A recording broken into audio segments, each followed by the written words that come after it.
Hey there. I'm listening to one of my favorite pastors on YouTube, John MacArthur. He has Grace to You Ministries. The title of the sermon that I'm listening to is You Are What You Think, and it's coming from 1 Peter, but of course with every good sermon it kind of jumps around from one place to the next because everything in the Bible really ties in. You've got Old Testament and New Testament, and they all connect, and it's really something special. I have given thought to the verse that says, don't go back to your former ways once you're saved. You know, you were youthful in your passions and ignorances, and then when you know God and when you come to understand the gospel, you realize that those ways are gone and the new has come. And then, as John MacArthur was saying, we are obedient children of God, and that's ageless. And it filled my soul with so much encouragement, because I wouldn't say I was a rebellious child, so to speak, but I definitely had a disobedience about me, just in my sense of wanting to have things the way I like them. I never meant any harm to anyone, but I definitely was not what you would consider a compliant child. I was always trying to figure out a way around the system, and I would do it most of the time, and thankfully I didn't get myself into a lot of trouble. But thinking back to how I was as a child and now as a new creation, and I can still be called a child, and it's a different kind of childlike.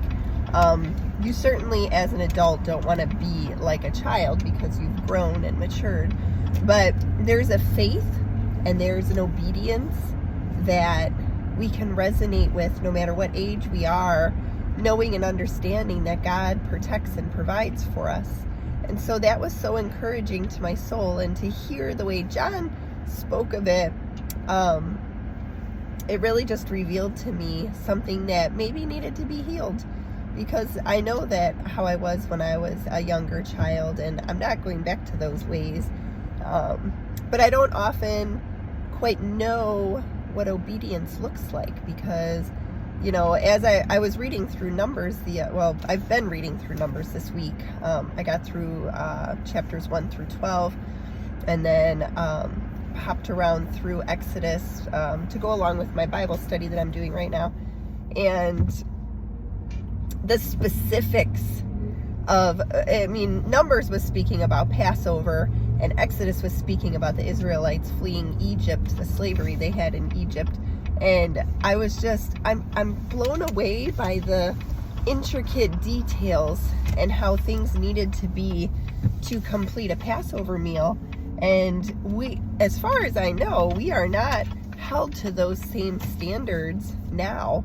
And we don't have specifics that we have to listen to because we have Christ.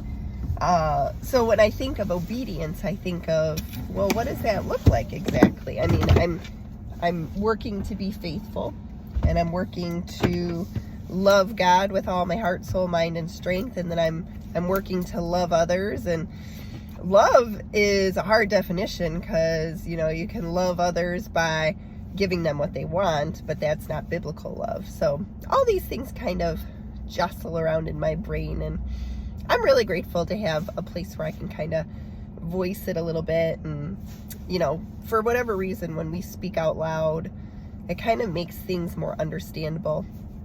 And so I guess as I'm processing this sermon that I'm listening to, these are the thoughts that are going through my mind, and I just figured I would share with you. I am about to run into Chipotle and get myself some lunch, and then I'm gonna go home and finish doing those dishes that just are never done. So that's how my day is going, and I hope you're having a good day too.